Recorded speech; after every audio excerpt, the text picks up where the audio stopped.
혹시 인제대 의대 편입 준비하고 계세요? 그렇다면 2026학년도 여러분한테는 역대급 기회가 될 수 있습니다. 왜냐하면 전형의 거의 지각 변동 수준의 변화가 생겼거든요. 오늘 제가 이 변화가 왜 결정적인 기회인지, 그리고 합격의 문을 열려면 대체 뭘 어떻게 해야 하는지 그 핵심 전략만 쏙쏙 뽑아서 알려드릴게요. 자, 오늘 우리가 같이 파헤쳐볼 내용들입니다. 첫째, 이게 왜 그렇게 엄청난 기회인지. 둘째, 그래서 뭐가 어떻게 바뀌었는지. 셋째, 합격의 첫 관문인 필기고사는 어떻게 뚫어야 하는지. 넷째, 당락을 가를 수도 있는 MMI 면접의 모든 것. 그리고 마지막으로 이 모든 걸 합쳐서 여러분만의 합격 로드맵을 그려보는 시간을 갖겠습니다. 바로 본론으로 들어가 볼게요. 첫 번째, 새로운 기회. 제가 좀 단도직입적으로 말씀드릴게요. 이번 인제대 의대 편입, 이거 그냥 좀 바뀌었구나, 이 정도가 아니에요. 이건 뭐랄까, 기존의 판을 완전히 뒤집어버리는 진짜 게임 체인저입니다. 오랫동안 의대의 꿈을 키워온 분들한테는요, 정말 말 그대로 바늘구멍이 활짝 열린 대문이 될 수 있다는 거죠. 생각해보세요. 바로 작년까지만 해도 일반 편입 선발 인원이 딱 한 명이었어요. 단 한 명. 이 숫자 1이 주는 압박감. 상상만 해도 숨이 턱 막히죠. 이건 뭐 거의 완벽에 가까운 성적을 받지 못하면 면접은 꿈도 못 꾸고 원서 내는 것조차 망설여지는 그야말로 넘사벽이었습니다. 그런데 2026학년도에 이 숫자가 무려 4명으로 바뀝니다.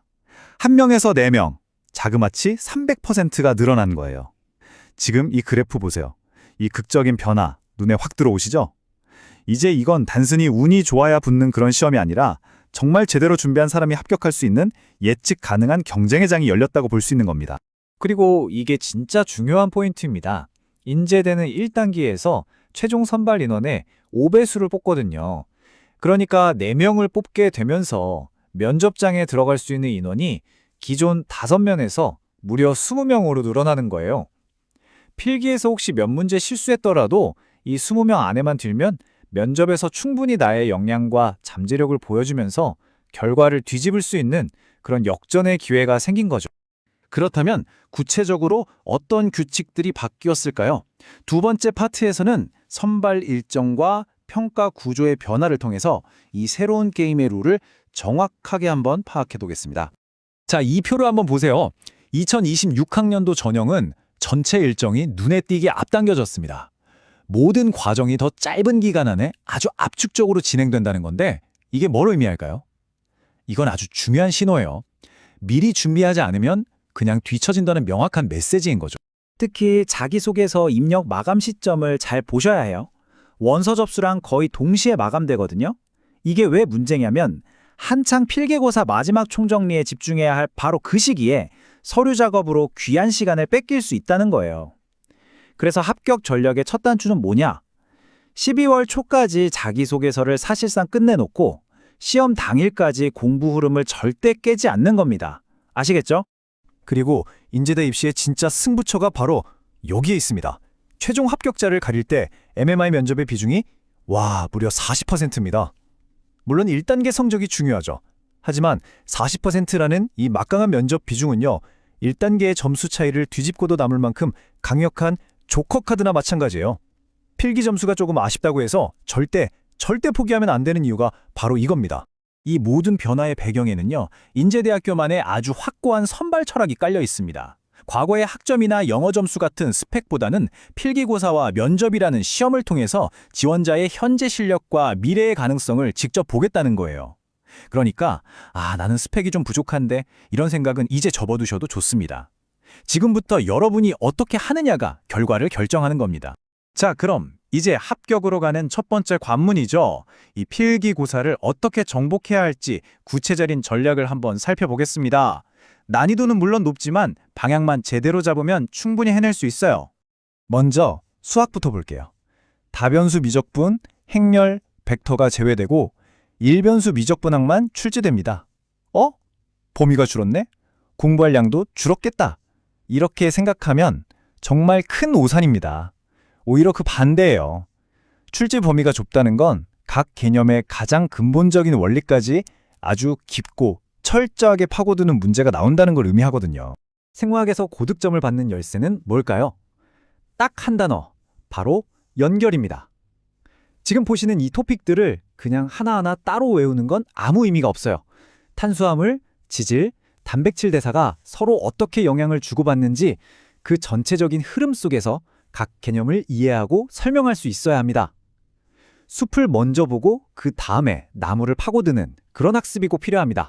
필기고사라는 아주 높은 산을 넘었다면 이제 여러분의 인성과 잠재력을 증명해야 할 두 번째 관문, MMI 면접이 기다리고 있습니다. 여기서 나는 좋은 의사가 될 자질을 갖춘 사람이다 라는 걸 확실하게 입증해야 하는 거죠. MMI 면접은 이런 식으로 진행됩니다. 방에 들어가기 전에 단 2분 제시문을 빠르게 파악하고 답변에 뼈대를 세워야 해요. 그리고 8분 동안 교수님과 깊이 있는 대화를 나누죠. 이 과정을 총 6번, 정말 숨 쉴 틈도 없이 반복하는 극도의 압박 면접입니다. 이 흐름을 머릿속에 완벽하게 시뮬레이션하고 가셔야 해요. 그렇다면 이 MMI에서 인제대가 진짜 보고 싶어 하는 건 뭘까요? 바로 이 인덕제세 정신입니다. 인덕제세가 뭐냐면 단순히 똑똑하고 실력 있는 의사가 아니라 따뜻한 마음과 바른 인성, 즉 어질문과 덕으로 세상을 이롭게 할 인재를 찾겠다는 거예요. 여러분의 모든 답변과 태도에서 이 철학이 자연스럽게 묻어나와야 합니다. 자, 실제 기출문제를 살짝 변형한 예시인데요. 한번 같이 보죠. 우리 반 봉사활동 계획이 잘 안 풀린다. 반장이 당신에게 와서 다들 자기 주장만 해서 곡정이야 라고 털어놓는다. 어떻게 하겠는가? 이 질문의 숨은 의도가 뭘까요? 여러분의 리더십을 보려는 게 아니에요. 오히려 이런 갈등 상황에서 동료를 돕고 팀을 긍정적인 방향으로 이끄는 훌륭한 조력자로서의 역량을 평가하는 겁니다. 두 답변의 결정적인 차이 느껴지세요? 힘내라고 하고 다른 애들 조용히 시키겠다는 건 그냥 피상적인 위로에 그치잖아요. 하지만 좋은 답변은 문제 해결을 위한 구체적인 행동을 보여줍니다. 제가 중재안을 제시해 볼게요. 힘든 일은 제가 먼저 맡겠습니다. 와 같이 능동적인 태도로 반장의 짐을 실질적으로 덮어주는 모습을 어필하는 게 핵심인 거죠. 자신의 경험을 이야기할 때는요, 이 스타र 기법을 꼭 기억해 두세요. 이건 그냥 답변하는 기술이 아니라 여러분의 경험을 가장 의미 있게 만드는 일종의 스토리텔링 공식이에요. 여기서 특히 제일 중요한 건 A, 액션입니다. 그 상황에서 다른 사람이 아니라 바로 내가 주도적으로 무엇을 했는지를 구체적으로 보여줘야 해요. 이게 핵심입니다. 자, 이제 지금까지 분석한 이 모든 것들을 여러분의 것으로 만들 시간입니다. 마지막으로 합격까지 흔들림 없이 쭉 나아갈 수 있도록 도와줄 월별 전략 로드맵을 제시해 드릴게요. 합격은 절대로 단거리 경주가 아니죠. 이 타임라인처럼 장기적인 계획이 필요합니다. 연초에는 조급해하지 말고 기본 개념을 아주 단단하게 쌓고요. 여름에는 그 기반 위에서 심화학습으로 실력을 키우고 가을부터는 실전 감각을 최고조로 끌어올리는 겁니다. 이 로드맵을 바탕으로 여러분만의 구체적인 계획을 한번 세워보시길 바랍니다. 자, 무려 4배나 넓어진 기회의 문이 여러분 앞에 활짝 열려 있습니다. 이제 중요한 건 그 문을 통과할 자격을 갖추는 거겠죠. 필기고사를 통해 여러분의 냉철한 지성을 증명하고 MMI 면접을 통해 여러분의 따뜻한 마음을 보여주세요. 인제대학교가 애타게 찾고 있는 바로 그 인덕제세 인재, 바로 여러분이 될 수 있습니다.